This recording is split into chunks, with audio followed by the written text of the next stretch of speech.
bonsoir à toutes et à tous. Ravi de vous retrouver après donc 2 ans d'interruption, parce que la dernière fois qu'on était ensemble, c'était avec Isabelle Autissier. C'est déjà vieux donc de décembre 2019. Et donc ce soir, un Sartois parle aux Sartois devant ses parents. C'est sans doute la conférence la plus difficile que vous allez faire, hein, je pense. Vous avez une très grosse pression. Vous mettez la pression là. Oui. Bien, vous êtes donc directeur du département opinion donc de l'IFOP. On vous présente toujours comme ça parce que c'est votre fonction. Mais ce département d'ailleurs, il correspond à quoi et combien de personnes c'est quoi votre quotidien finalement? D'abord, bonjour à toutes et bonjour à tous. Merci de votre présence et merci au conseil départemental pour cette invitation. Alors, je vais vous parler un instant de l'IFOP. C'est une vieille maison, pas aussi vénérable que celle-ci, mais l'IFOP, c'est le plus vieil institut de sondage français qui a été créé en 1938. Donc juste avant la Seconde Guerre mondiale, il y a eu une interruption technique, comme on dit, pendant le conflit. Et puis, dès août 1944, dès la libération de Paris, l'IFOP a repris ses activités. Et donc, moi, j'ai la chance et l'honneur de travailler dans cet institut. Et donc, je suis en charge du secteur qui est celui qui est le plus connu du grand public, qui est celui qu'on appelle opinion et stratégie d'entreprise. Donc, on réalise tous les sondages que vous voyez passer dans la presse, qui font couler beaucoup d'encre, souvent. Donc, sondages commandés ou que vous initiez? Alors, il y a les deux. Hein. L'IFOP, c'est une entreprise privée. Ouais. Et donc, soit on a des clients qui nous passent des commandes, donc ils peuvent être des médias, qui peuvent être des collectivités locales, des grandes entreprises, des mouvements associatifs ou autres. Soit c'est nous qui sollicitons les clients en leur proposant, en les démarchant, et puis ils répondent positivement ou non. Et donc, le département dans lequel je travaille, on a à peu près 25 personnes. Et donc on produit, on fabrique tous ces sondages, donc du recueil, de la collecte de l'information au traitement et ensuite à l'exploitation, la restitution devant les clients ou devant le grand public, sachant qu'on a toute une partie de notre activité qui est publique, c'est-à-dire les sondages qui vont être médiatisés, mais on a aussi toute une partie de ces sondages qui n'ont pas vocation à sortir, qui peuvent être commandés par des partis politiques pour tester telle ou telle chose, qui peuvent être testés par des grandes entreprises pour un lancement, une réflexion auprès de leurs salariés, par exemple, ou sur l'impact de tel ou tel événement sur l'image de cette entreprise. Donc, on a une partie publique, encore une fois, et pas mal de nos activités qui restent confidentielles. Ce qui nous permet aussi de traiter toute une série de sujets. Et donc c'est un poste d'observation de la société française qui est assez privilégié, puisqu'on est en contact à la fois avec des élus locaux, des élus nationaux, des directions d'entreprise, des associations. Et donc on confronte les points de vue. Je suis amené à me déplacer un peu partout en France pour restituer ensuite les résultats. Et donc c'est à la fois en termes de thématiques, mais comme de clients, eh bien quelque chose qui est assez riche, parce qu'on a accès à des univers qui seraient sinon assez étrangers ou assez obscurs pour nous, mais donc là, avec cela, on peut échanger avec tous ces gens. Et ces sondages sont faits au téléphone. Enfin, c'est pas vous qui les appelez, évidemment. Alors, de moins en moins au téléphone, on en fait encore beaucoup, et il y en a de plus en plus par Internet. Ah, c'est en porte? Ah oui, Internet, ouais. Voilà. Donc, il y a eu pas mal de débats polémiques là-dessus, donc on pourra revenir, si vous voulez, sur le sujet. Donc, c'est des enquêtes qui sont réalisées par Internet, où on sollicite des gens qui sont inscrits dans des bases de données pour ensuite répondre à des enquêtes. Et donc, donc ils sont rémunérés, mais de manière assez symbolique. Donc, on ne fait pas fortune en répondant à des questionnaires de l'IFOP. Et on a cette possibilité de travailler assez rapidement. Et comme on est une entreprise privée, il y a aussi une logique de coût qui fait que la collecte, comme on dit dans notre jargon, de la donnée, de l'information, est aujourd'hui plus abordable par Internet qu'elle ne l'était au téléphone ou en face à face. Mais on fait encore, notamment quand il s'agit de travailler sur des territoires bien ciblés, de l'enquête téléphonique et parfois encore aussi un peu de face à face.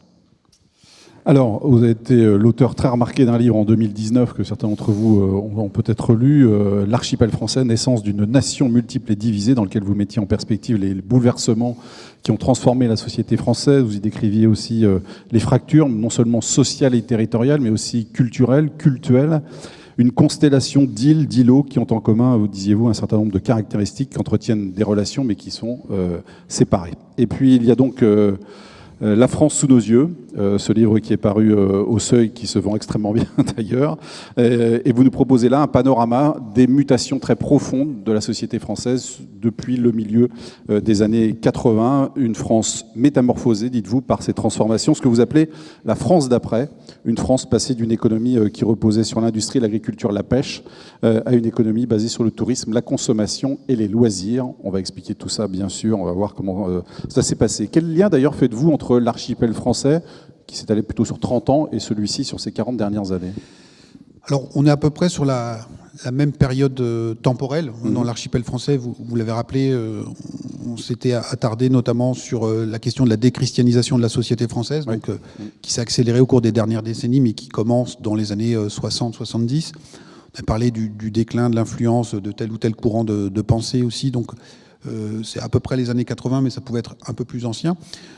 C'est pas donc, entre les deux livres, c'est pas tellement la différence de période de référence qui diffère, c'est plutôt les angles qu'on va apporter. Un peu comme ici, ou à la cathédrale du Mans, c'est-à-dire que selon l'endroit où vous allez placer les lumières, le soir, vous n'allez pas rendre la même image.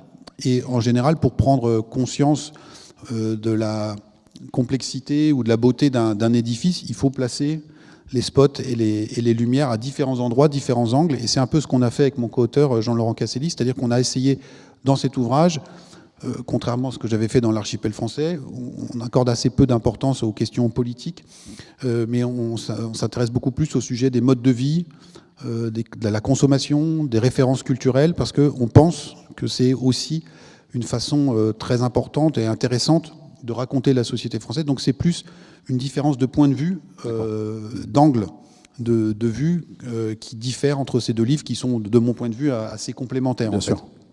Et il aurait dû s'appeler La France d'après. Vous avez eu peur qu'on pense que vous étiez un prospectiste? Non. Alors c'était le débat qu'on a eu avec l'éditeur. Et on était. Alors ce projet, un livre comme ça se mature et ça se lance au long cours. Et on a été percuté par le Covid. Et donc au début, l'éditeur était assez convaincu de La France d'après. Et puis après, il nous a dit, bah non, ça va être après le Covid, etc. Ah oui. Donc bon, on était un peu déçus. Et donc on s'est vengé. Donc il y a beaucoup de références à La France d'après dans les pages. Donc c'est une grille de lecture actualisée de la société française. Vous pensez qu'aujourd'hui, l'image que l'on s'en fait, ou que les Français se font de cette société, ne correspond pas à la réalité? Alors, elle correspond partiellement. C'est pour ça qu'on a appelé ce livre La France sous nos yeux. La plupart des Français, compte tenu de leur âge, ont vécu et ont été acteurs de ces transformations. Jean-Laurent Casselli, mon co-auteur et moi-même, on est nés dans les années 70, donc on a vu un peu cette France d'avant, on a grandi dedans, et puis on l'a vu sous nos yeux se transformer. Donc on en a tous collectivement des bribes. Mais on n'en a pas la photo. On n'a pas la photo globale, et surtout, on n'a pas forcément, mais c'est nous, ça demande du temps et de l'énergie, ce qu'on a fait, la capacité à faire un peu le travelling arrière. Et j'utilise souvent cette image. C'est comme quand le dimanche, vous regardez de temps en temps votre album de famille. Donc vous connaissez bien votre famille, et puis quand vous regardez les photos, vous dites... Quand même, on a pas mal changé. Hein. On a pas mal changé. Bon.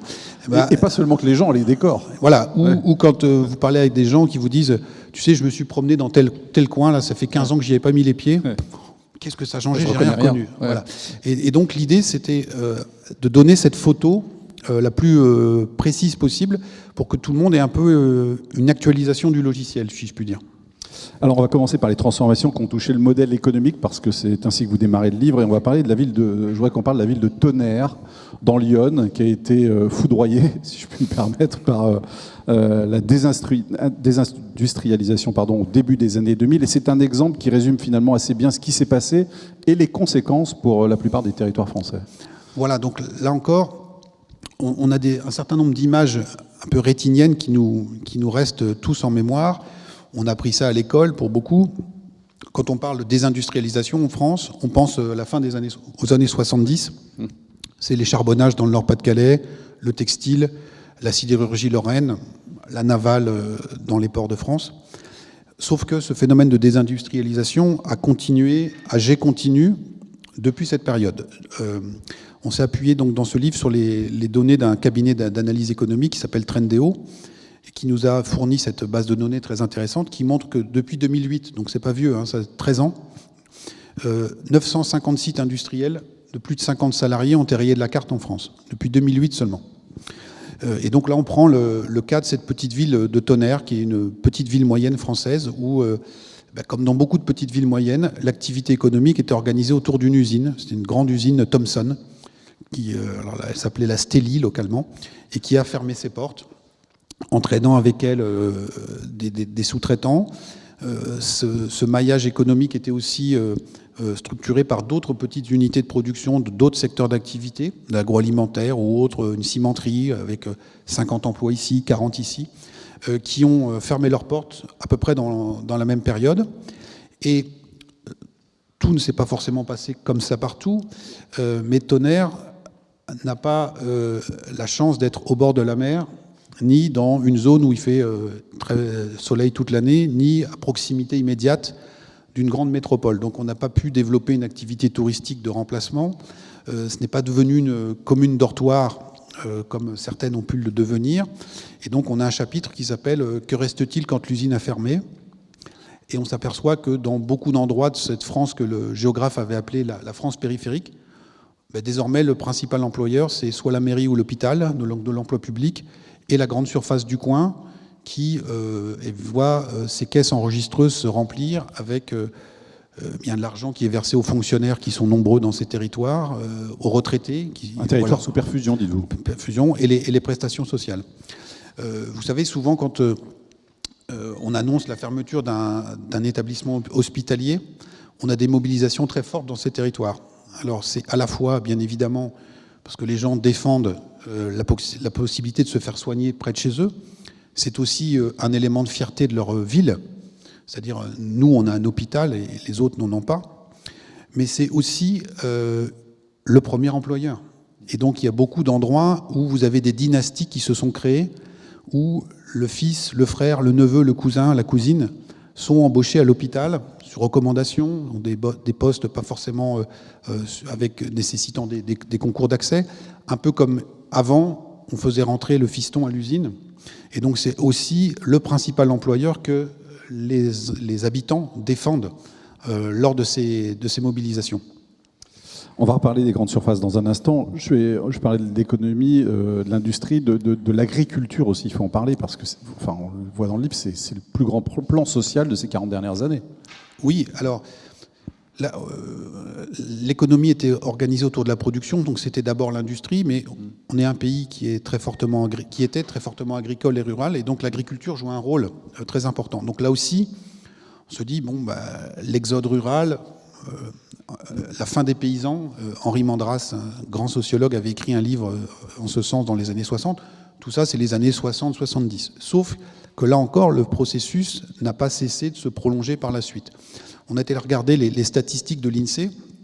À la fin des années 90, en France, il reste encore 1 million d'agriculteurs. 1 million, c'est beaucoup. Aujourd'hui, 30 ans plus tard, ils sont 400 000. Donc on a perdu 600 000 agriculteurs en 30 ans. Et donc c'est le plus vaste plan social silencieux qui s'est opéré. Alors, on se souvient que les métallurgistes lorrains, quand on a fermé leurs usines, étaient montés à Paris, il y avait eu du grabuge. Et donc souvent, comme ça, quand il y a des mondes qui s'effondrent, on a des mouvements de colère et de désespoir. Donc, ces 30 dernières années ont été émaillées de manifestations agricoles assez régulières. Donc, parfois les éleveurs laitiers, d'autres fois d'autres professions qui faisaient le blocus de Paris, qui montaient en tracteur, etc. Et puis, de manière plus silencieuse, on a le désastre des suicides. Il y a un article qui est encore sorti. On est à peu près à 550 suicides d'agriculteurs par an en France. Donc, il en reste 400 000. Et donc, en gros, c'est à peu près 2 agriculteurs qui se suicident quasiment tous les jours. Donc, c'est beaucoup. Il ne pèse plus aujourd'hui dans la France d'aujourd'hui. Alors, là justement, je reprends ma casquette de sondeur. Quand moi, j'ai commencé il y a 25 ans dans les sondages, quand on travaille sur nos échantillons représentatifs, on fait une maquette de la France. C'est-à-dire, on prend 1000 personnes et puis on applique les quotas du recensement. On sait qu'il y a 48% d'hommes, 52% de femmes, 35% de plus de 65 ans et plus, etc. Et on a aussi une variable d'analyse et de quotas par profession. Et donc quand j'ai commencé, on avait encore à peu près 50 agriculteurs à réaliser en termes d'interviews sur les 1000 que nous réalisions. Et ce volume permettait que, ensuite, quand on restituait les résultats, on donne les résultats sur l'ensemble de la population, mais par catégorie. Et les agriculteurs étaient encore assez nombreux pour qu'on donne le score du sondage sur les agriculteurs. Aujourd'hui, quand on travaille sur toujours notre échantillon de 1000, nous n'avons plus qu'une douzaine d'agriculteurs. Donc ils n'apparaissent plus dans nos rapports, ils sont dans l'échantillon, mais ils ne sont plus assez nombreux pour être détaillés en tant que catégorie. Et donc je vous ai dit tout à l'heure que l'IFOP était une vieille maison, on a retrouvé des sondages des années 50 ou 60. Et vous voyez que la première ligne, c'est cultivateurs. Et cultivateurs, sur un échantillon de 1000, ils étaient 300. Et donc on est passé de 300 sur 1000 dans les années, fin des années 50 à 10 pour 1000. Vous vous promenez en Sarthe, vous dites, il est sympa Fourquet, mais il y a encore plein d'agriculteurs, il y a des champs, il y a des exploitations agricoles, on voit des animaux dans les prés, etc. Mais prenez la moindre commune, enfin n'importe quelle commune sartoise, même la plus rurale d'entre elles, les agriculteurs sont aujourd'hui minoritaires dans la population locale, communale. Au mieux, ils vont être 10 ou 15, mais voilà. Ce qui s'est passé aussi, c'est que beaucoup d'entre eux étaient maires quand ils étaient arrivés à la retraite, et qu'on a eu, avec le développement des lotissements en sortie de bourg, aujourd'hui une modification aussi de la sociologie locale, et que souvent même ces agriculteurs ne sont plus maires. Alors ça donne lieu à des marronniers dans la presse, vous savez, sur ces néo-ruraux qui contestent, qui font un procès parce qu'il y a le coq ou parce qu'on épand le fumier tel jour. Mais au-delà de l'anecdote, ça veut dire que ce référentiel agricole n'est plus majoritaire et c'est plus lui qui donne le là dans ces territoires ruraux. Donc ça s'est passé en l'espace d'une quarantaine d'années. Donc le déclin agricole était déjà bien amorcé, mais ça a été assez spectaculaire en termes d'accélération. C'est aussi l'un des intérêts de ce livre, effectivement. C'est effectivement un sentiment qu'on a, mais quand on le mesure tel que vous venez de l'expliquer, c'est extrêmement sidérant. On parlait de Tonnerre tout à l'heure, et vous disiez qu'une des principales mamelles de l'économie désormais, c'est la grande distribution, mais c'est le cas dans beaucoup de régions françaises. Et vous racontez effectivement cette apparition des grandes surfaces qui remonte aux années 60, et cette très forte accélération donc à partir des années 80. Et vous citez l'exemple incroyable d'Intermarché, qui n'est quand même pas l'enseigne leader aujourd'hui, mais qui est extrêmement présente dans les territoires, qui a eu une montée en puissance phénoménale. Voilà, donc ça fait partie de nos paysages, Intermarché. Aujourd'hui, il y a un Intermarché tous les 17 km. C'est bien étudié pour bien mailler le territoire. Vous vérifierez. Oui, en moyenne. En 1980, donc, ils ont eu la gentillesse de nous donner des statistiques et de nous offrir un livre qui raconte leur histoire. Donc, vous savez qu'Intermarché s'est créé via des gens qui ont fait scission avec le groupement Leclerc. Et donc, au début des années 80, ils sont seulement 300. C'est un peu les pionniers.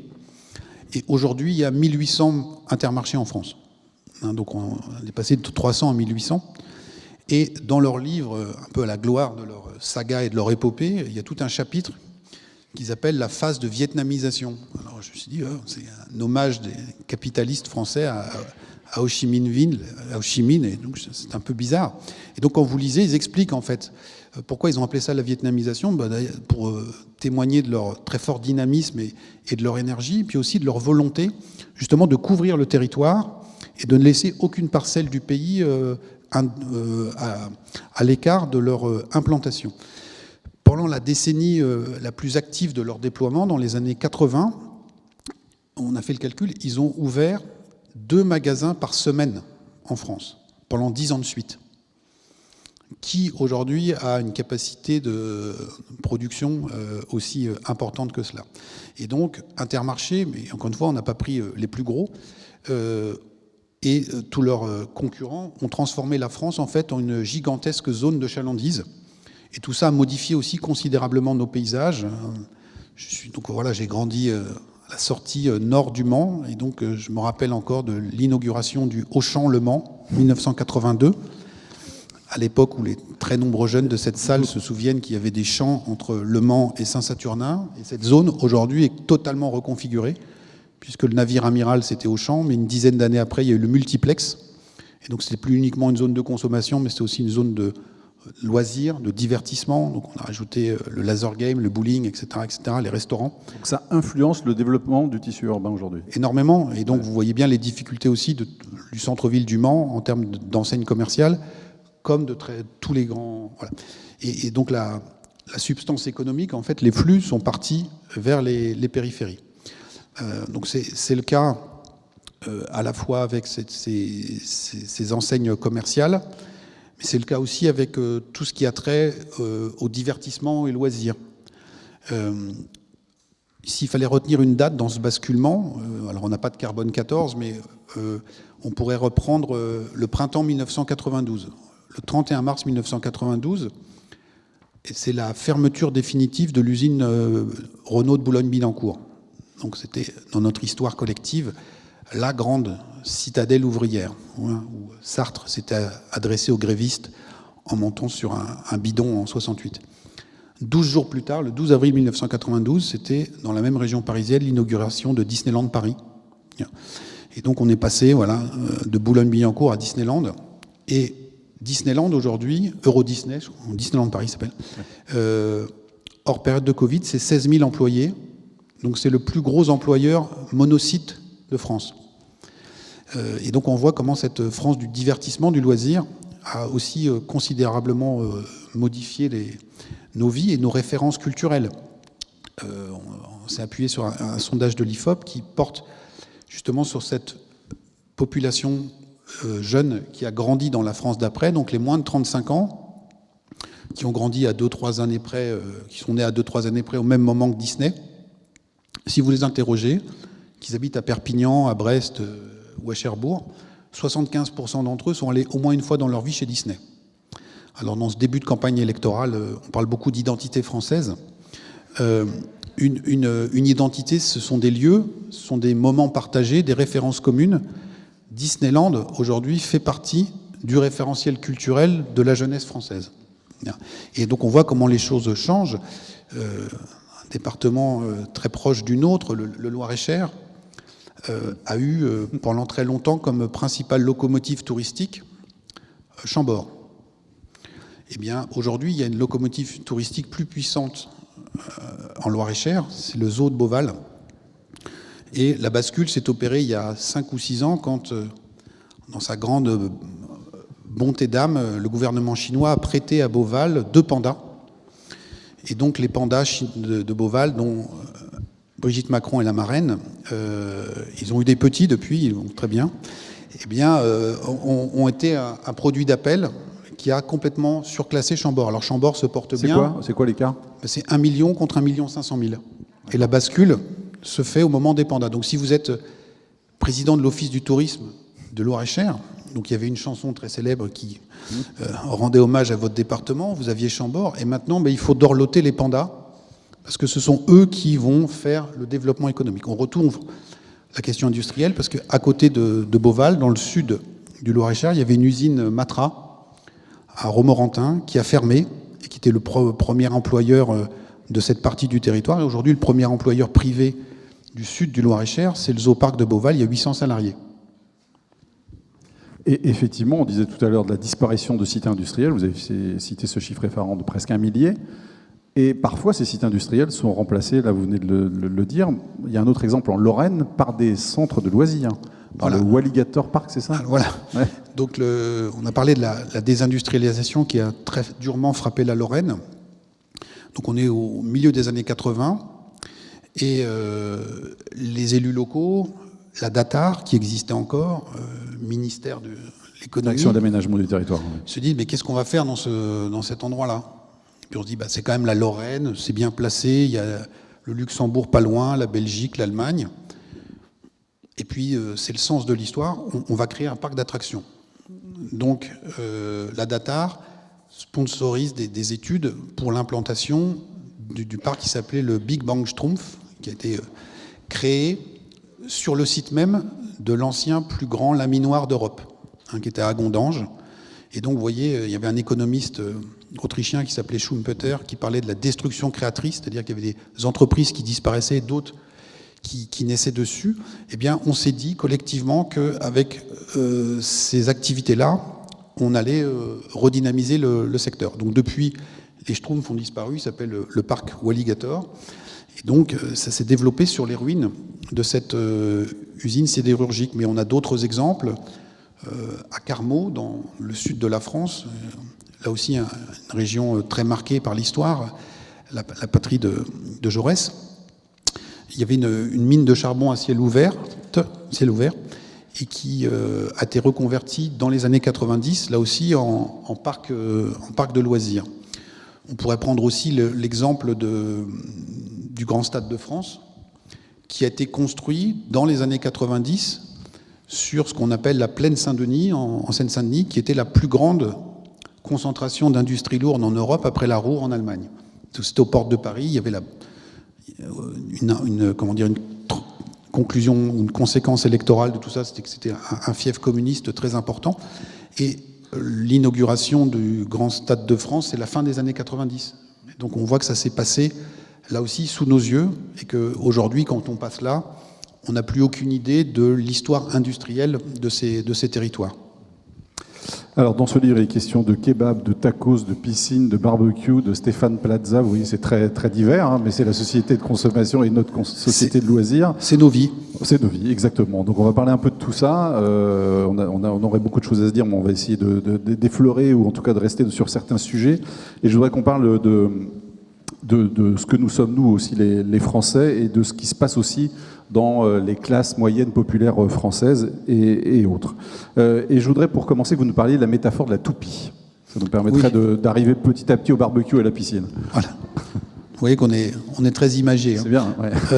Donc j'évoquais tout à l'heure Henri Mandras, qui avait écrit un livre qui s'appelait La fin des paysans, un grand sociologue français, et il écrit un livre en 1988 qui s'appelle La seconde révolution française.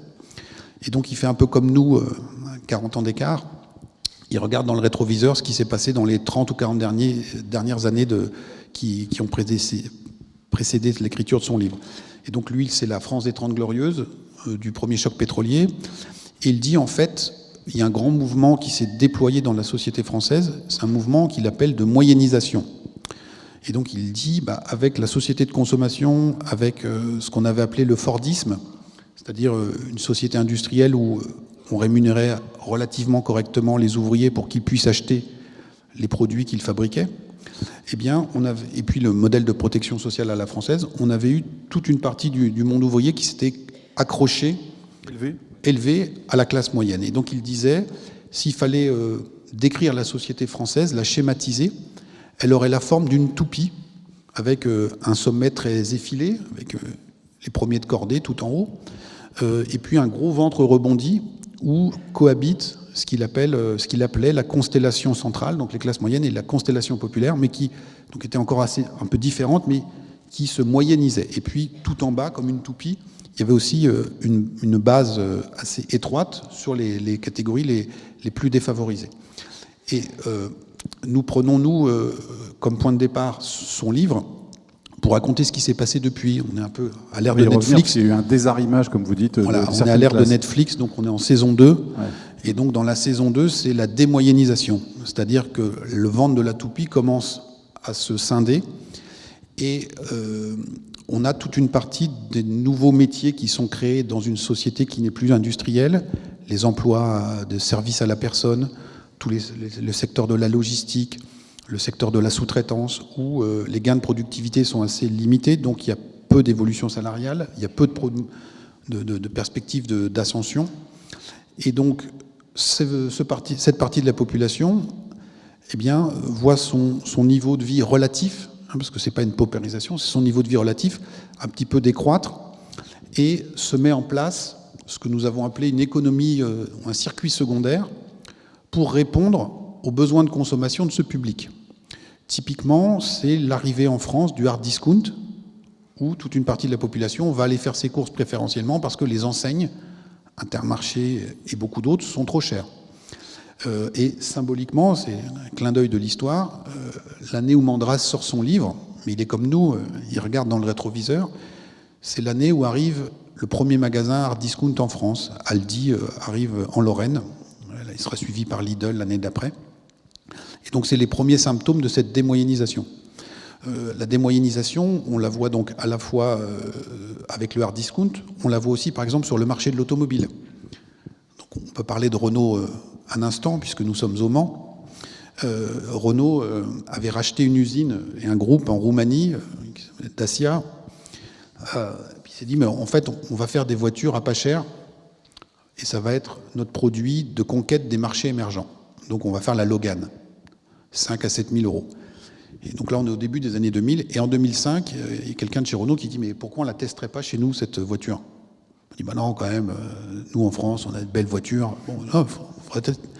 Puis alors, comme ils ont fait un peu de marketing, ils décident de la tester chez un concessionnaire de Dunkerque, au hasard. Et, à stupéfaction, les voitures se vendent comme des petits pains. Et donc aujourd'hui, Dacia, avec sa Logan, son Duster, le Duster, c'est le SUV des Gilets jaunes, eh bien, la marque Logan et Dacia... Vous regarderez sur le parking en partant tout à l'heure, évidemment. C'est la troisième marque de voiture la plus vendue en France auprès des particuliers. Troisième ? La troisième. Et comme ça fait 15 ans qu'ils sont en France, ils ont fait une campagne de promotion il y a très peu de temps, qui disait, vous vous souvenez peut-être du slogan, c'était « ça fait 15 ans que nous rendons le prix du neuf accessible ». Sous-entendu, avant nous, vous étiez condamnés à acheter de l'occasion. Et donc là, vous avez une autre illustration de la mise en place de ce marché secondaire pour permettre à toute une partie de la population qui décroche, encore une fois relativement, de se maintenir dans le jeu de la consommation. Si on voulait utiliser une image de ce qui s'est passé, eh bien, on pourrait prendre l'image du Tour de France avec une règle qui serait un peu particulière. Je dirais que la règle veut que chaque année, on augmente la vitesse moyenne du Tour de quelques kilomètres heure. 1 km/h par an. Bon. Au début, il ne se passe rien. Et puis, progressivement, qu'est-ce qui se passe ? Comme notre toupie, vous avez le peloton qui est scindé en deux. Donc, il y a une échappée, avec des gens plus ou moins dopés qui font la course loin devant. Une autre partie du peloton qui arrive à suivre cette nouvelle cadence. Et puis, la deuxième partie du peloton qui ne démérite pas, qui pédale plus fort qu'avant, mais qui voit inexorablement le reste du peloton s'échapper. Et là, il y a une colère très sourde, une frustration énorme, en disant, mais nous n'avons pas démérité. On entendait beaucoup ça sur les ronds-points il y a 3 ans. Je travaille, mon conjoint ou ma conjointe travaille, et une fois qu'on a tout payé, il ne nous reste rien. Pour paraphraser les grands auteurs français, Jacques Séguéla disait, s'il y a 50 ans, tu n'as pas ta Rolex, tu as raté ta vie. Dans cette France-là, on se dit que s'il y a 40 ans, on ne peut pas payer des Nike ou du Nutella à ses enfants, eh ben, alors on n'est pas grand-chose. Donc vous pensez que c'est une partie de la population qui sent qu'elle ne peut plus suivre, qu'elle n'appartient plus finalement à cette classe moyenne, qui a pu pousser des gens sur les ronds-points? En partie, c'est une explication. Il y a bien évidemment la hausse des prix des carburants, la taxe, mais le fond de l'affaire, de notre point de vue, c'est ça. Dans une société qui... on est ici à l'abbaye de l'Épau, collectivement croit de moins en moins en Dieu, croit plus tellement non plus au grand soir et à la révolution. Le bonheur, c'est ici et maintenant. C'est ce que je peux me payer, ce que je peux offrir à mes enfants. Et donc, si je ne peux pas acheter un certain nombre de produits ou fréquenter telle ou telle enseigne qui sont l'apanage de la grande classe moyenne, le fameux ventre de ma toupie, alors je suis en situation de déclassement. Le problème, c'est comme avec mon Tour de France, c'est que la société de consommation... elle s'emballe jamais. Parce que vous dites que les taux d'équipement, les hausses des taux d'équipement sont plutôt passées, j'ai vu les chiffres, le lave-linge, 1980, 79% d'équipement, aujourd'hui quasiment 100%, congélateur 27 à 93, mais c'est qu'effectivement, c'est cette course à la consommation que les gens ne peuvent pas suivre, en tout cas certains. Mais voilà, c'est de plus en plus compliqué. Si on prend on a toute une petite analyse sur la cuisine des Français. Donc, vous parlez donc le four, ensuite il y a eu le micro-ondes, maintenant il y a la machine à café à dosette, le blender, etc. etc. Le presse-agrumes. Voilà, donc il y a une chanson très célèbre de Boris Vian dans les années 50 qui s'appelait La complainte du progrès. Donc on a rendu hommage à Boris Vian et il était très visionnaire comme souvent. Et donc n'en blague à part, on voit bien que voilà, il y a des besoins sans cesse renouvelés et dans un modèle économique où on a beaucoup d'emplois à faible salaire et à faible perspective d'évolution, eh bien, au bout d'un moment, le modèle se grippe Et donc, la crise des Gilets jaunes, de notre point de vue, c'était en grande partie ça. Donc, tout ce qu'on nous a appris, enfin, moi j'ai fait un PAGICO, on me parlait des catégories socio-professionnelles. Aujourd'hui, ça n'a plus lieu. Alors, il y a plusieurs classes populaires, plusieurs classes moyennes. Si, elles existent toujours. On a toujours la moitié de la population active qui appartient à ce que l'INSEE appelle la catégorie ouvrier-employé. Sauf que les termes ou les noms ne renvoient plus aux mêmes réalités. C'est-à-dire que les ouvriers, aujourd'hui, vous allez les trouver en périphérie des villes, sur un Fenwick ou dans un entrepôt, et beaucoup moins sur une chaîne de montage. Cette classification de l'INSEE, elle remonte à 1982. Donc vous voyez, aussi comme si elle avait été figée. Et donc là, c'est pour la classification la plus, j'allais dire, simple. C'est en 8 positions, mais il y a une classification beaucoup plus fine qui est opérée par l'INSEE. Il y a des centaines de codes. Et donc c'est passionnant d'aller se plonger dedans. Alors, on va dire, il a que ça à faire le week-end. Et donc vous voyez comment l'histoire économique s'est construite, puisque les premiers codes sont ceux de l'industrie et de l'agriculture, avec des dizaines et des dizaines de lignes de code qui, aujourd'hui, il n'y a plus aucun effectif. C'est des cases qui sont vides, parce que les métiers ont disparu. Et comme il y a de nouveaux métiers qui se sont créés, et qu'il n'y avait plus de code disponible, parce qu'on arrivait à la fin de l'alphabet, nous avons un chapitre sur les métiers du code Z.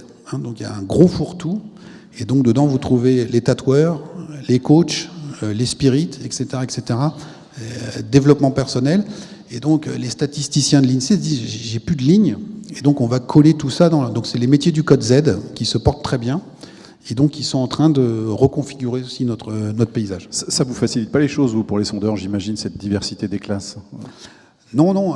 Alors là non plus, mais je ferai juste un retour peut-être sur l'archipel français, en disant voilà, on a une société française qui, si on va pas citer les classiques de sciences politiques, on va prendre un film que tout le monde a vu, je pense, c'était Don Camillo et Pépone.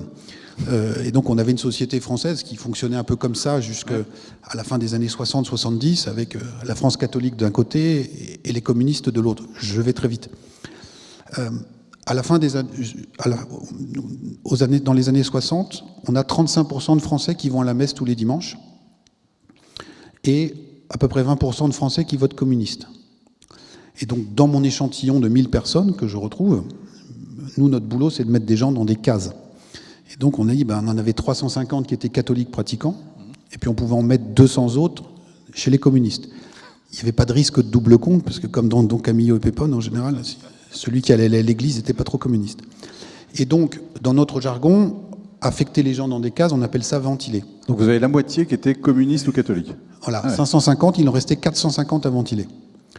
Aujourd'hui, sur mon échantillon de 1000 personnes, j'ai à peu près 50 personnes qui vont à la messe tous les dimanches, et il doit rester à peu près 25 sympathisants communistes. Puisque le PC a fait 2,5% aux dernières élections européennes, à 2 décimales près le score du parti animaliste, qui a fait 2,3% des voix. Et donc on a 915 personnes à ventiler. Donc là, vous avez une idée comment les grands référentiels ont considérablement été transformés et retournés de fond en comble en seulement quelques décennies. Parce que 50 ou 60 ans, on peut se dire, c'est beaucoup, c'est 2 générations. Et donc sur l'histoire d'une société, c'est rien. Vous voyez, nous sommes ici à l'abbaye de l'Épau, c'est en siècles que tout ça s'est construit. Et en l'espace de quelques décennies, on a des transformations qui sont absolument spectaculaires. Alors on va parler des piscines dans un instant, mais je voudrais qu'on revienne au barbecue, parce que vous avez cité tout à l'heure Henri Mandras et cette image de la toupie, et il décrit en fait la manière dont la culture du barbecue s'est diffusée dans tous les compartiments de la société française. Et vous citez ce que vous appelez un morceau d'anthologie de la science des classes moyennes. Je vous cite ce passage d'Henri Mandras. Du haut en bas de l'échelle sociale, le rite est le même. Au bord de la piscine de la luxueuse villa de la Côte d'Azur, comme dans le pavillon de banlieue, sur la pelouse de la résidence secondaire, comme dans la cour de la ferme voisine. Le barbecue lui-même peut être riche ou élégant, bâti avec une cheminée ou en fer forgé, mais il peut aussi être bricolé dans une jambe de camion. Ce qui illustre à la fois l'universalité du rite dans l'ensemble de la société et l'extraordinaire variété des façons de l'accomplir. Et c'est vrai que les constructeurs de barbecue se sont engouffrés dans la brèche, magnifiquement. Oui, tout à fait. Alors, cette segmentation. L'essor du barbecue, ça dit plusieurs choses. D'abord, c'est une influence américaine. On parlera peut-être de l'américanisation. BBQ, c'est américain. C'est aussi aujourd'hui de plus en plus plébiscité parce que ça fait partie de ce que nous avons appelé de manière un peu humoristique l'idéal plaza majoritaire, en hommage à l'agent immobilier le plus célèbre de France. Donc c'est cette maison individuelle avec jardin et barbecue. Ça fait partie, c'est le rêve français. Et puis, autre élément d'analyse, on voit aussi comment là la démoyennisation est passée par là. C'est-à-dire que vous avez aujourd'hui les barbecues, les fameux Weber, là, sphériques, à 300 ou 400 euros sans les ustensiles d'accompagnement. Et puis vous avez les barbecues d'entrée de gamme à 10 ou 15 euros, made in China. Et donc tout le monde communie dans la culture du barbecue, qui est souvent, l'appel du barbecue est souvent plus fort que celui des urnes. Hein, on l'a vu aux dernières élections régionales. C'est vrai. Le dimanche, il faudrait peut-être proposer un barbecue à tous ceux qui vont voter. C'est peut-être une idée pour nos élus. Que ça, la Sarthe serait pilote en la matière. Je vois le président qui note. Et donc on voit bien comment voilà, ce barbecue là aussi, Weber disait voilà, c'est un idéal type, et en fait comment tout ça se segmente aujourd'hui également. Alors les piscines, j'ai découvert dans votre livre que la France est le 2e pays au monde pour le nombre de piscines derrière les États-Unis. Il y a notamment des cartes, on voit les implantations de piscines autour de certaines villes, c'est énorme. De quel changement l'attrait des Français pour la piscine est-il le symbole? Alors, quand vous parlez de piscine, là, on s'est intéressé aux piscines individuelles, bien privées. Sûr. Donc c'est à peu près 3 millions en France, donc enterrées, semi-enterrées ou en surface, plus ou moins en dur. Donc là aussi, cet engouement des Français pour les piscines a donné naissance à des géants. On a des piscinistes français qui sont leaders mondiaux. Des joyaux. Voilà. Et aujourd'hui, post-Covid, tout le monde, et avec le réchauffement climatique, même en Sarthe, c'est intéressant maintenant d'avoir une piscine. Donc on voit comment la piscine est remontée du sud vers le nord, elle est en train de migrer. Et on voit aussi, comme l'huile d'olive d'ailleurs. Oui, on voit aussi, à l'inverse du barbecue, vous voyez, le barbecue, c'était quelque chose qui est monté plutôt du bas, qui est remonté dans la société, et la piscine, c'était plutôt l'apanage des classes aisées qui aujourd'hui se démocratise. Alors ça dit aussi beaucoup de ce modèle plaza majoritaire, c'est-à-dire qu'il n'y a pas si longtemps, la ministre du Logement, Emmanuelle Wargon, a fustigé le modèle de la maison avec jardin, et là aussi elle avait peut-être une image rétinienne qui datait un peu des années 80. C'est combien, 54%, c'est ça, des Français? C'est 55% des Français qui habitent en maison individuelle, et aujourd'hui il faudrait rajouter le barbecue, et de plus en plus la piscine, pas partout, mais si vous prenez l'avion, vous regardez des photos sur Google Maps, de beaucoup de communes du sud de la France, autour de Toulouse, autour de Bordeaux, c'est constellé de carrés plus ou moins bleu ou vert en fonction de la sensibilité écolo du propriétaire, est-ce qu'il met beaucoup de produits ou pas. Et donc on voit que ça se poursuit partout. Alors dans des régions comme les nôtres, pour ceux qui n'ont pas forcément la place ou les moyens de construire la piscine, il y a une autre extension aquatique qui est possible de ce modèle plaza, c'est le spa ou le jacuzzi, qui se construit. Très beaux articles du Maine Libre, dernier 4 jours du Mans, sur le très fort engouement des Sartois pour le spa et le jacuzzi. Donc là aussi, un modèle américain qu'on peut mettre dans un appentis de jardin. Et donc on voit comment aussi, je parlais de l'appel du barbecue vis-à-vis de l'appel des urnes, on voit aussi comment la société française investit très fortement dans son bonheur privé, sa sphère du cocon protecteur, et aussi opère un mouvement de retrait sur les questions qui sont plus d'intérêt général ou collectif. Donc c'est des choix plutôt quand même individualistes au détriment, dites-vous, de l'espace public. Alors, de la même manière, vous voyez que dans très nombreux jardins de Sarthe et d'ailleurs, nous voyons fleurir ces magnifiques trampolines entourées d'un filet en la place de la balançoire. Tout ça, c'est pour permettre aussi aux enfants d'avoir tout sous la main. Et donc, on ne va plus forcément en l'aire de jeu. La piscine, la pool party, c'est vous qui décidez qui va venir vous rejoindre ce week-end. Et on ne va pas aller à la piscine municipale ou en bord de mer, où on peut croiser des gens qu'on n'a pas forcément envie de croiser. Donc il y a ce fort investissement aussi. Et ce que ça montre également, c'est ce que je disais tout à l'heure, c'est qu'on a, en termes d'équipement et de niveau de vie moyen, une hausse qui est considérable, parce qu'on parle de la paupérisation de la France. Reprenez les standards des années 80, c'est le jour et la nuit. Sauf qu'encore une fois, ce paquet moyen, il a un coût d'entrée qui est de plus en plus important, et on a une part importante de la population française qui ne peut plus accéder à cela. Or, comme c'est devenu un peu l'alpha et l'oméga pour beaucoup de nos concitoyens, et on peut s'en féliciter ou le déplorer, mais c'est comme ça, eh bien, ça crée de très fortes tensions. Ça veut dire qu'aujourd'hui, pour les Français, le bonheur est dans l'intime et pas dans le collectif, alors que finalement, ils sont plus heureux entre eux que tous ensemble. Alors, sans doute. Bon, c'est un peu normal aussi. Oui, bien sûr, bien sûr. Mais c'est très on les dit pessimistes pourtant. Oui, alors c'est très marqué en France. C'est un grand paradoxe. On le voit dans nos sondages. Quand vous faites des enquêtes internationales sur le niveau de pessimisme ou d'optimisme, on est recordman. Une fois, on était en dessous de l'Afghanistan, je crois. Oui, c'est vrai. Exact. Donc, comme quoi, tout est relatif sur le bonheur collectif. Et puis la deuxième question, c'était, et au fait, dans votre vie, là, et là, par contre, ça allait très bien. Donc, une espèce de hiatus qui existe. Il y a un décalage dans d'autres pays, mais chez nous, il est particulièrement marqué. Tiens, pour continuer aussi sur... Alors, on a parlé de la démoyennisation. Vous parlez aussi d'une premiumisation discrète de certains produits grand public. J'essaie de retrouver la page et vous parlez notamment du pain. On va peut-être en dire quelques mots parce que c'est effectivement assez spectaculaire. Je recherche un troisième phénomène moins aisément détectable dans les statistiques de la consommation participe de cette fragmentation des classes du milieu. Pour un certain nombre de produits grand public que tout le monde possède ou consomme, notamment dans le domaine alimentaire ou celui de la mode, des versions sophistiquées sont apparus sur le marché depuis une vingtaine d'années, aboutissant à une forme de premiumisation discrète, et ça touche même le pain, racontez-vous. Oui, alors premiumisation, c'est la montée en gamme, mais mon co-auteur a cette formule, Jean-Laurent Casselli, il dit le monde du pain était coupé en deux. Parce qu'on disait quand même, on est en France, donc oui, c'est plus compliqué qu'avant, etc. Mais il y a un endroit où tout le monde se retrouve, moins en moins au bistrot, c'est compliqué, mais au moins chez le boulanger. Et on montre que depuis une vingtaine d'années, même l'univers du pain est en train de diverger. C'est-à-dire que vous avez en centre-ville des boulangeries traditionnelles, mais de plus en plus aussi, alors c'est plus dans les grandes métropoles, mais ça arrive un peu partout également, des boulangeries assez pointues, avec souvent des jeunes qui sont en reconversion, qui sont restés 5 ans ou 10 ans à l'IFOP, ils en ont marre de faire du PowerPoint, de faire un vrai métier qui a du sens, donc je vais faire du pain au levain, avec des farines traditionnelles, locales, etc. Donc c'est un certain coût, ils vont même jusqu'à signer les baguettes de temps en temps. Et puis, de manière très discrète, mais très efficace, sont apparues des boulangeries franchisées, ce qu'on appelle les boulangeries de rond-point. Alors vous les connaissez, Marie Blachère, Ange, etc. Mais c'est très intéressant de faire le test à Paris. Est-ce que vous connaissez Marie Blachère? Les Parisiens, ils ne savent pas ce que c'est. Partout en province, les gens, ils savent ce que c'est Marie Blachère.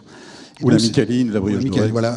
Et donc, ces boulangeries qui sont en rond-point, en périphérie, dans les zones commerciales, qui répliquent les modes de la grande distribution. C'est-à-dire, il faut un parking pour que les gens puissent se garer. Donc, on va chercher le pain en voiture, 2 baguettes achetées, une offerte, etc. Et donc, même l'univers du pain, on a une carte, par exemple, sur la métropole de Toulouse, où vous voyez toutes les implantations de Marie Blachère, tout en périphérie.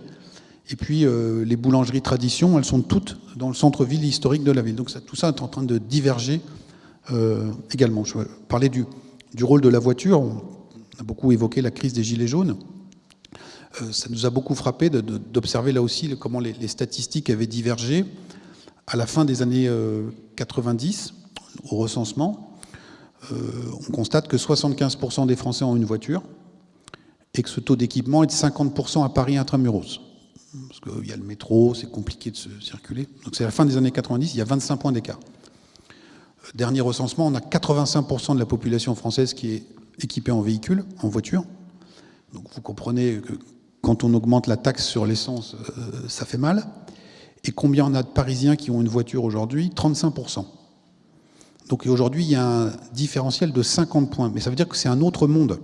C'est-à-dire que le contrôle technique, compliqué, nous sommes un pays qui est avec un peu de relief, donc on a 48 départements qui sont en zone montagne ou moyenne montagne. On va avoir des pneus neige obligatoires dans ces 48 départements. Donc regardez le tarif des pneus neige. Bon, pour des Parisiens, c'est pas un sujet. Il n'y a pas très longtemps, on a repassé sur une chaîne, je ne sais plus laquelle, le film Ciao Pantin avec Coluche. Ce film, il date de 1983, Coluche est pompiste à Paris.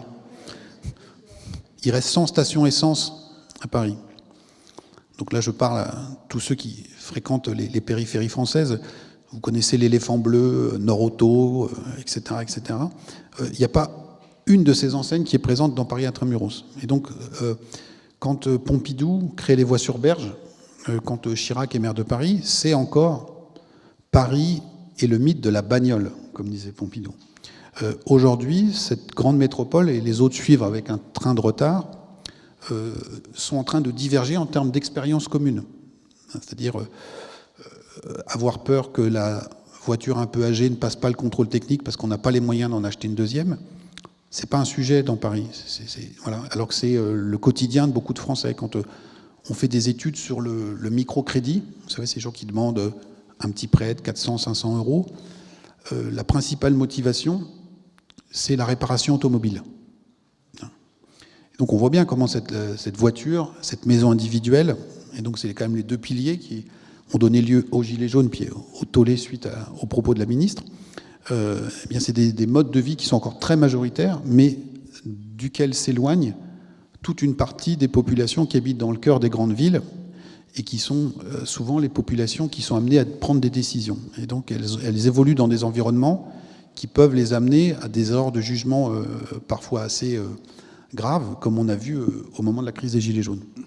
Je vous conseille aussi, page 290 dans le livre, vous avez réalisé une enquête étonnante. Vous êtes allé regarder les fiches de 3300 membres du groupe Facebook des Gilets jaunes pour analyser les différents métiers de ces personnes. Et donc, c'est des gens qui travaillent effectivement dans les métiers du care, donc du soin, de la grande distribution, logistique, etc. etc.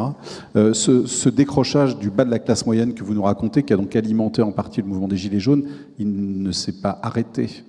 C'est-à-dire que le terreau... la situation est toujours un peu inflammable pour vous ?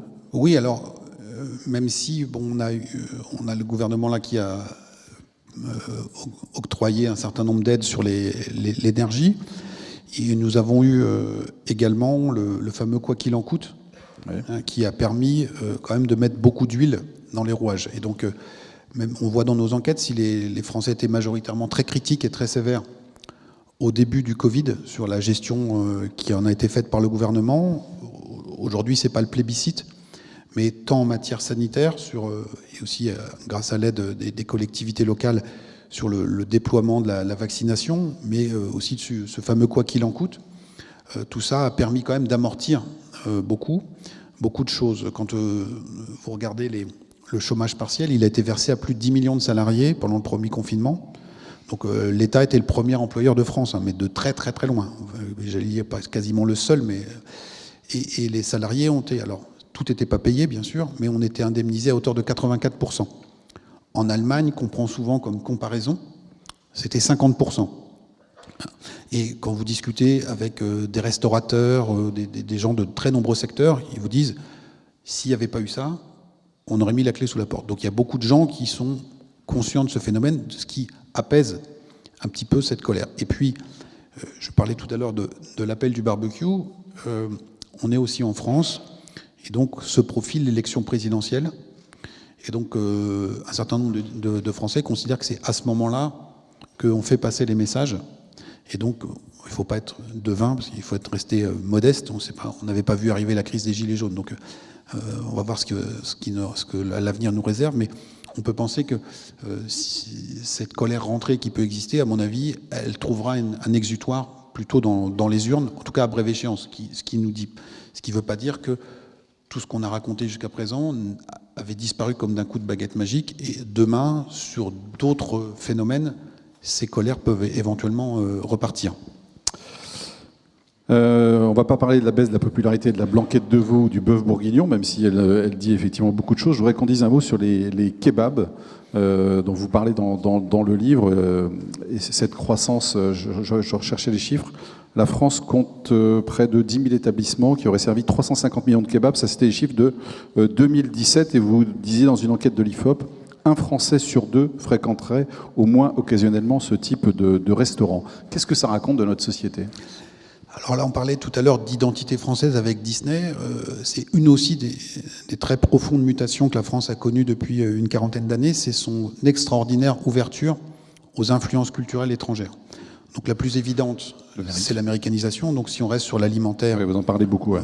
On va voir le McDo par exemple ou Coca-Cola.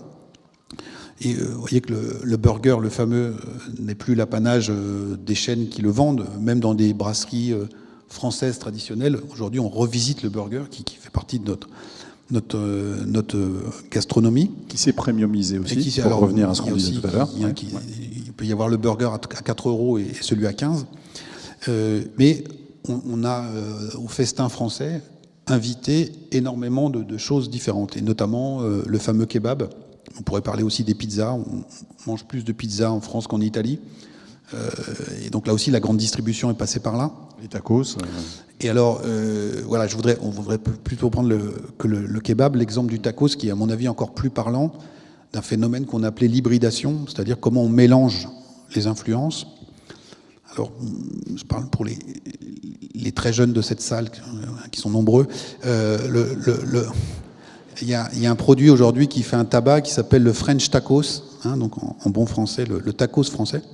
Donc comme son nom l'indique, l'influence est mexicaine, mais comme tout produit légendaire maintenant, il y a une histoire controversée. Donc le berceau serait dans une banlieue de Grenoble ou de Lyon, où des jeunes issus de l'immigration ont revisité à leur façon le tacos mexicain.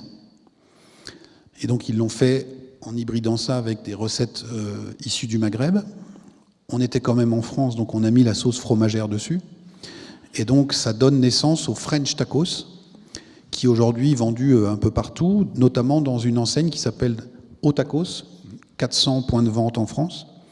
Et ce tacos, French tacos, il est aujourd'hui un produit d'exportation, puisque cette chaîne a ouvert des enseignes à l'étranger. Et donc vous avez, dans l'identité culinaire française, aujourd'hui dans la jeune génération, le French... Sauf au Mexique peut-être. Alors peut-être au Mexique, où c'est un peu compliqué quand même. On a le French tacos, voilà, qui, alors tout le monde n'en mange pas, mais c'est un bon exemple de cette hybridation tout à fait étrange, mais qui fait partie de nos références culturelles maintenant. Regardez aussi le succès phénoménal des sushis, où sur le plan, un autre plan, mais pour illustrer l'influence de la culture japonaise en France, qui est parfois méconnue, le carton phénoménal des mangas dans le domaine de la BD. Les BD qui se vendent le plus, ce sont des mangas aujourd'hui. Et quand, dans sa grande bonté, le gouvernement a octroyé un chèque, un pass culture aux jeunes qui avaient souffert du confinement, beaucoup de libraires ont appelé ça le pass manga, parce que beaucoup de jeunes sont allés acheter des mangas. Une fois par an, à Villepinte, en région parisienne, se tient le Japan Expo. Donc il y a un grand salon dédié à la culture, à la civilisation japonaise. Donc on parle de manga, on parle d'habits, on parle d'alimentation, bien sûr, d'arts martiaux, de nouvelles technologies, d'urbanisme, de décoration. Eh bien, le Japan Expo, c'est le 3e salon le plus visité en France aujourd'hui, après le salon de l'agriculture et le mondial de l'auto. Donc les 2 premiers font l'objet d'innombrables 20 heures. Le Japan Expo, jamais, à ma connaissance, alors que c'est une tendance qui dit beaucoup sur la pénétration, voilà, de cette culture japonaise. Et donc tout ça s'hybride, se mélange. Vous savez que la plupart des restos sushi étaient tenus par des Chinois ou des Vietnamiens, ils n'étaient pas du tout japonais. Donc tout ça, c'est complètement reconfiguré et donne lieu à ces scènes un peu déroutantes de la France d'après. Et cette France d'après, et ces habitants qui disent parfois finalement je ne reconnais plus la France, est-ce que ce sont aussi ces influences étrangères-là qui nous amènent à prononcer ce genre de phrases et pas uniquement l'immigration comme on peut souvent le penser? Alors, l'immigration joue un rôle majeur dans ce sentiment de transformation, ce sentiment aussi d'inquiétude et de dépossession que peuvent ressentir de nombreux concitoyens. Et là aussi, les phénomènes sont allés extrêmement rapidement. Dans l'archipel français, on s'est intéressé à analyser les prénoms qui sont donnés aux enfants. Donc on est ici à l'abbaye de l'Épau. Donc en 1900, 20% des petites filles qui naissent en France s'appellent Marie. Dans la Sarthe, on était un peu au-dessus de la moyenne, mais c'était beaucoup plus dans l'ouest de la Sarthe que dans l'est, qui s'était précocement déchristianisé. Donc, quand on regarde aujourd'hui les maris, c'est 0,3% des naissances. Donc on voit la perte d'influence culturelle du catholicisme aussi à l'aune des prénoms. Et je reviens à votre question, quand on fait le même exercice avec les prénoms arabo-musulmans, c'était 1% des nouveau-nés en 1960, c'est 19% des nouveau-nés aujourd'hui. Donc en 55 ans. Donc vous voyez la vitesse à laquelle les choses ont évolué, et du coup, on peut comprendre parfois qu'un certain nombre de nos concitoyens soient déstabilisés face à ce qu'ils constatent. Mais ce sentiment que, comme on dit dans les sondages, que vous êtes d'accord, pas d'accord avec l'idée suivante, je ne reconnais plus mon pays, ou je ne me sens plus chez moi comme avant. C'est pas uniquement lié au voile et au kebab, c'est aussi à tout ce qu'on a essayé de raconter, c'est-à-dire les transformations culturelles, paysagères ou autres, qui font que, objectivement, la société française a beaucoup évolué, et tout ça peut donner un sentiment un peu de sidération. Compte tenu de notre pyramide des âges, où on a une part importante de la population qui est née et qui s'est construite culturellement, politiquement, dans ce qu'on appelait la France d'avant, on comprend que le courant de la nostalgie, au plan culturel, au plan politique, soit assez porteur. Regardez par exemple les hommages populaires très, très appuyés au moment de la disparition de Belmondo, avec tous ces films, en disant c'est toute la France de notre jeunesse des années 70, qui objectivement eh bien, un peu a foutu le camp aujourd'hui. Mais c'est pas uniquement la question de l'immigration qui peut donner ce sentiment d'étrangeté à beaucoup de nos concitoyens, c'est que le pays, objectivement, a énormément bougé dans beaucoup de directions. Alors, on pourrait parler, on n'aura pas le temps de spiritualité, vous parlez notamment de l'église évangélique. Une église évangélique s'ouvre tous les 10 jours dans notre pays, pas moins de 2500 lieux en France. Vous parlez aussi de renouveau de certaines formes de paganisme, le chamanisme, la sorcellerie aussi qui revient à la mode. Je vous invite à lire ces pages. Mais je voudrais qu'on parle aussi un peu de politique. Et vous avez parlé tout à l'heure de l'abstention à quelques mois de la présidentielle. Finalement, tout ce que vous nous avez décrit depuis tout à l'heure, est-ce que ça peut en partie l'expliquer ? Alors, oui, en partie. En dehors de la piscine et du barbecue, bien sûr. Alors, il y a ça qui joue très fortement. Et puis, il y a aussi sans doute le fait qu'un certain nombre de grands points de repère ont été chamboulés depuis quelques années, depuis 2017 même très précisément. Et on peut regarder notamment ce qui s'est passé aux dernières élections régionales et départementales. On a une abstention à plus de 60%. 80% d'abstention chez les moins de 35 ans, avec là aussi un certain nombre de rituels qui ont perdu de leur sens ou de leur signification. Je pense que tout le monde dans cette salle se souvient la première fois qu'il est rentré dans un bureau de vote, souvent accompagnant ses parents, et puis la première fois ensuite qu'il a voté lui personnellement. Et donc, un peu comme certains allaient à la messe, c'était le dimanche, on y allait en famille, on s'habille bien, avant. Donc tout ça a marqué beaucoup de Français. Je pense que ces références-là ont sauté. Sur les dernières élections régionales, un élément d'explication tient aussi au fait que, historiquement, ces élections locales, on appelle en sciences politiques des élections intermédiaires, c'est un peu le match retour de la présidentielle. C'est-à-dire que ceux qui avaient perdu à la présidentielle disaient « T'inquiète pas, on va s'en occuper au régional ou au départemental ». Et donc ceux qui, par malheur, portaient les couleurs du président en place, en général se faisaient sévèrement étriller. Donc il y avait une espèce de surmobilisation des opposants. Ce mécanisme-là, il n'a pas pu fonctionner puisque la République En Marche avait quasiment pas de sortants à sanctionner. Et donc, morale de l'histoire, qu'ils soient de gauche ou de droite, tous les présidents de régions sortants, ont été réélus haut la main. Et donc, on a ce brouillage des repères qui s'est opéré, on a cette foi républicaine qui s'est un peu étiolée, et pour les jeunes générations, on peut dire, aujourd'hui, se mobiliser politiquement, ça peut être dans une manifestation, ça peut être dans une pétition sur les réseaux sociaux, mais les formes traditionnelles d'engagement politique apparaissent un peu comme étant dévitalisées. Vous faites le constat de l'émergence de familles socio-culturelles alignées politiquement avec des valeurs et des modes de vie. C'est très intéressant aussi. Oui, alors, comme je l'ai dit, comme on avait parlé de pas mal de politique dans l'archipel français, qu'il ne s'agit pas de refaire le même livre à chaque fois, on va essayer.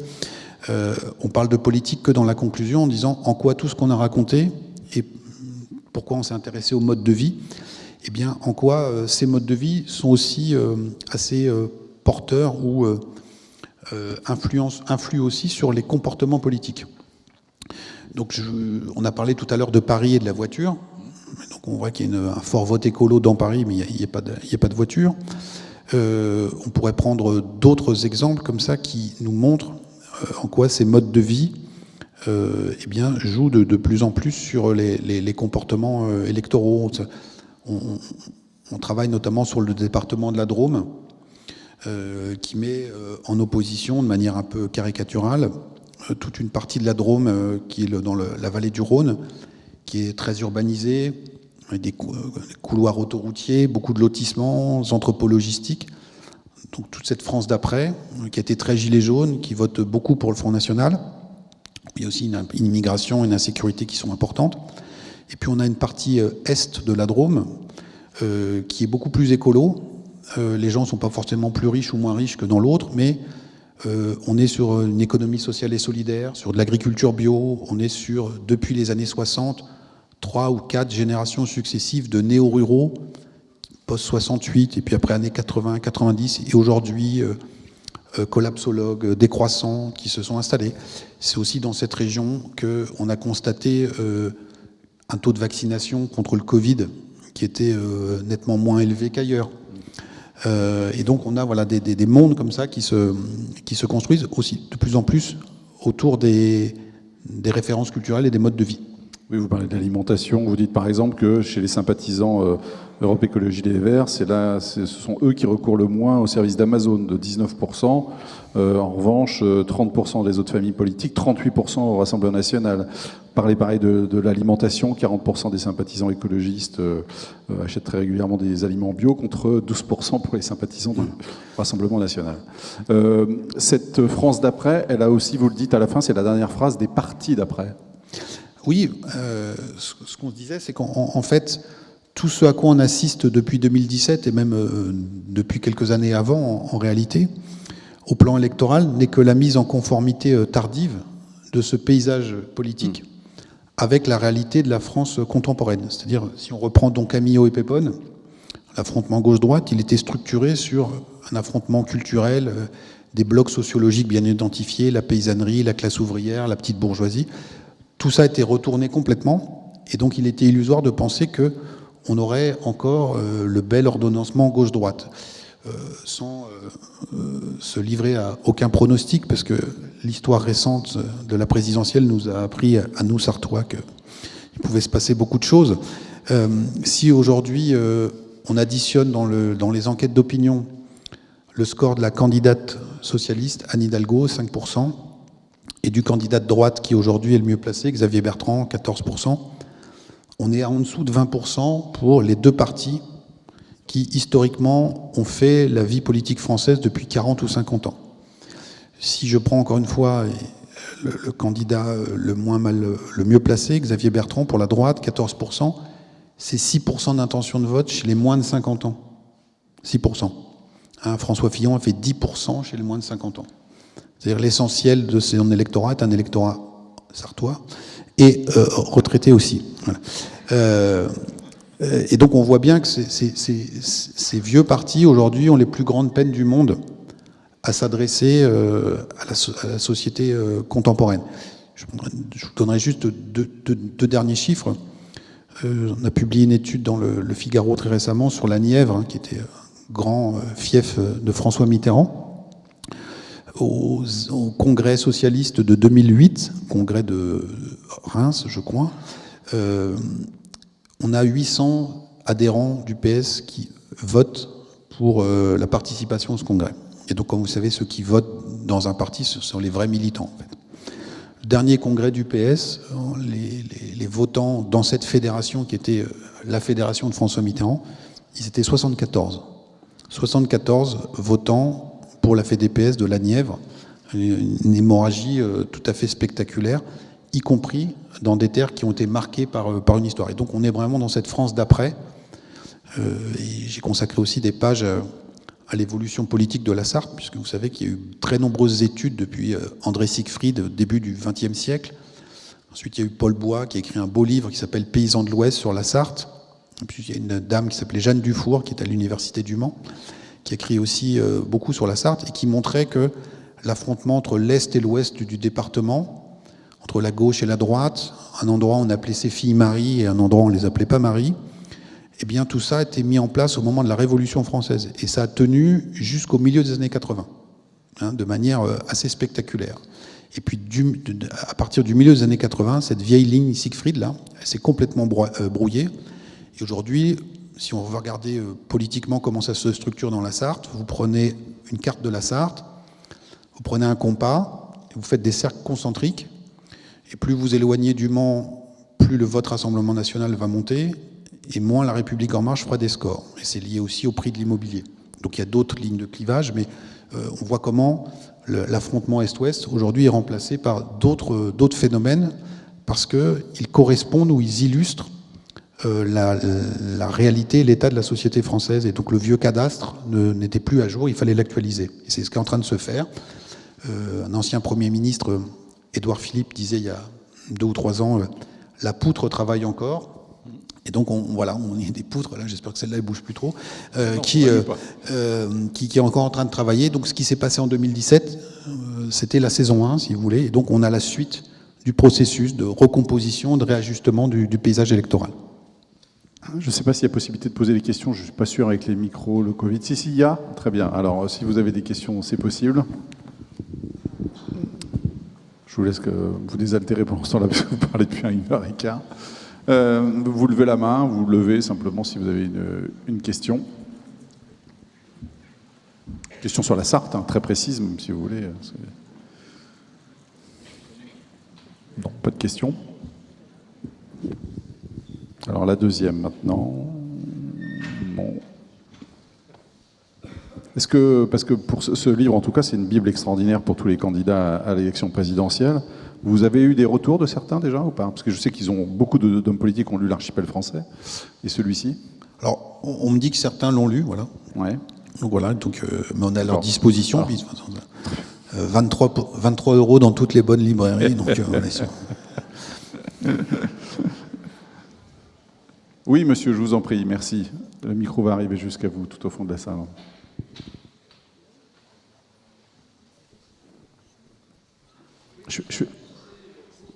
Alors, je ne vous entends pas du tout, je suis désolé. Si vous n'avez pas de micro, mais on va vous en apporter un ici. Après, ce sera votre tour. Merci beaucoup. Monsieur d'abord, au fond de la salle. Bonsoir, monsieur. Merci. Vous analysez énormément de choses sur les évolutions de la société française.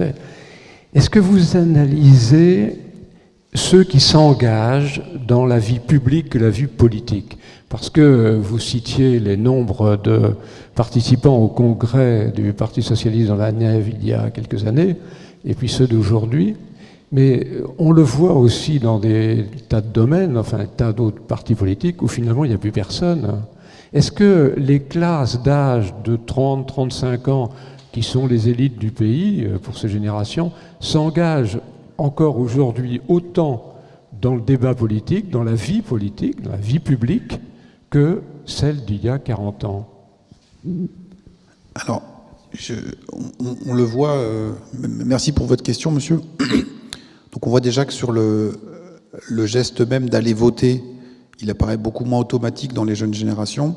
Et alors celui de s'encarter, de prendre, fait et cause pour un parti politique, de se présenter à l'élection au niveau local ou autre, est encore moins courant que dans ces générations qu'ailleurs. Après, ça ne veut pas dire qu'il n'y a aucun jeune, et vous en avez la preuve vivante dans la Sarthe, à tout niveau, il y a des gens d'assez jeunes, mais c'est en termes de référence ou en termes d'habitude, c'est en train de se perdre. Alors sans doute aussi parce que les fonctions électives ont pu être dévalorisées, quand vous voyez les niveaux de rémunération par rapport le niveau d'emmerdement, excusez-moi, que vous mettez en face, notamment quand vous êtes maire. On a eu le congrès des maires de France il y a quelques jours. C'est un véritable sacerdoce aujourd'hui, hein, et donc il faut du temps. Et donc je ne vais pas noircir le tableau. On a encore des jeunes qui peuvent s'impliquer, mais c'est plutôt un phénomène qui est assez minoritaire.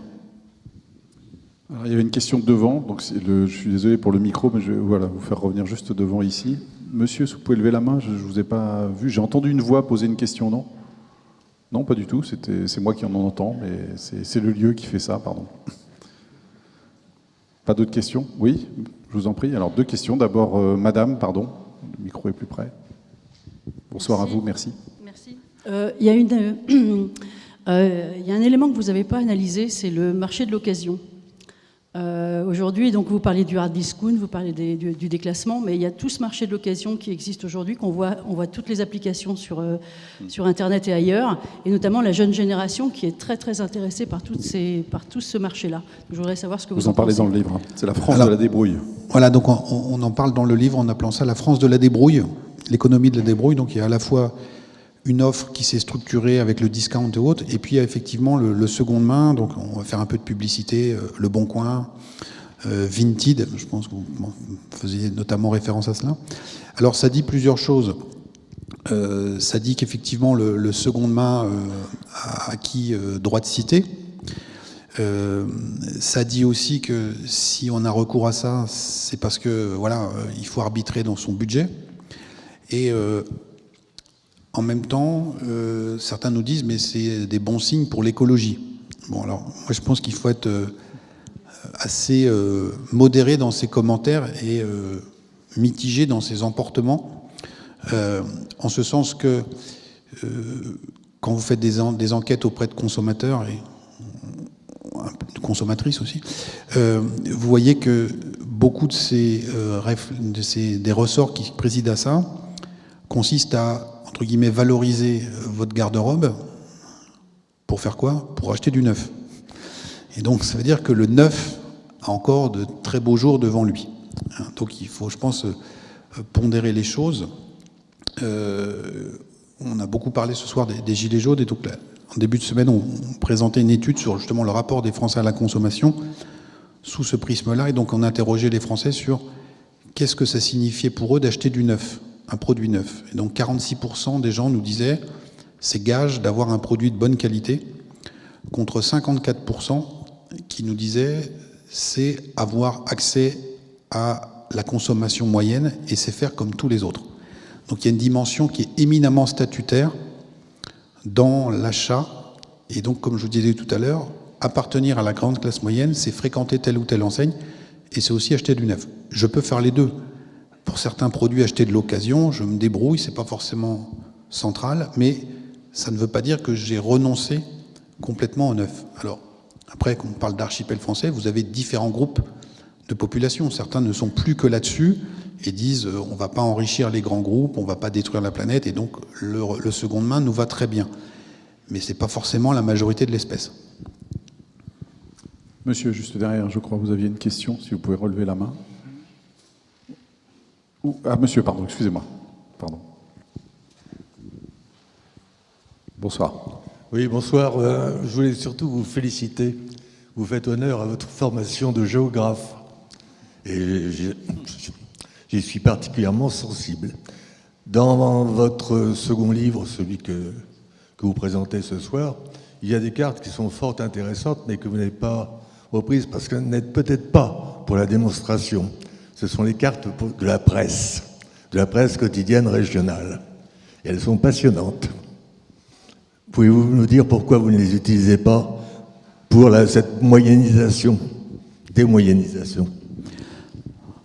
Merci monsieur. Donc effectivement, j'ai une formation en partie géographique, et donc ça permet de compléter mon métier de sondeur, parce que le sondeur, il est très jacobin. Vous savez, il travaille depuis Paris, et puis là, je vous ai dit tout à l'heure, il fait l'échantillon de 1000 personnes, France entière. Et donc on ne rentre pas avec 1000 personnes dans le détail géographique, parce qu'on n'a pas assez d'individus. Or, qu'il s'agisse des gilets jaunes, des votes, de la consommation, du tourisme, on voit comment la dimension géographique est absolument centrale pour comprendre un certain nombre de phénomènes. Alors, effectivement, dans le livre, on reproduit des cartes de, comme on dit dans le jargon marketing, de pénétration de la presse quotidienne régionale dans les différents territoires. Alors, deux choses. La première, en termes de volume, on connaît les difficultés de la presse. Et donc, on parlait tout à l'heure des jeunes générations qui s'est détourné du vote, et là aussi sur la lecture ou la pratique d'achat d'un journal, c'est des réflexes qui sont beaucoup moins fréquents. Et puis ensuite, ce qu'on montrait également, c'était comment la carte de diffusion de la presse quotidienne régionale montrait qu'il y avait la persistance de certaines identités régionales dans certains territoires. On voit bien comme la zone Ouest-France. Alors on n'a pas fait la carte du Maine libre parce qu'on était au niveau national. Mais donc on voit bien comment certaines régions continuent de conserver leur identité, même si cette identité est très fortement chamboulée. Je vous donnerai juste une petite anecdote personnelle. J'étais il y a quelques semaines en Bretagne, et donc ça a trait à la presse quotidienne régionale. Donc, je crois que vous êtes géographe, donc on était à la limite de la zone de diffusion du Télégramme et de Ouest France, là où ça castagne très fort. Donc il y a les deux à chaque fois. Et donc le même matin, à la boulangerie du coin, il y avait la couverture véridique du Télégramme, c'était tacos, les Bretons en raffolent. Et puis, ça vous donnera une indication de là où j'étais. Le deuxième, c'était la réplique de Ouest France, c'était Lannion, ouverture d'une école de tatouage. Bon, voilà. Et donc, je me suis dit, là, on est bien dans la Bretagne d'après, et la presse quotidienne régionale, pour survivre, doit s'adapter à ces évolutions qui peuvent parfois être un peu sidérantes ou déroutantes. Merci beaucoup, Jérôme Fourquet, pour cet échange passionnant. Merci à vous. Merci à vous.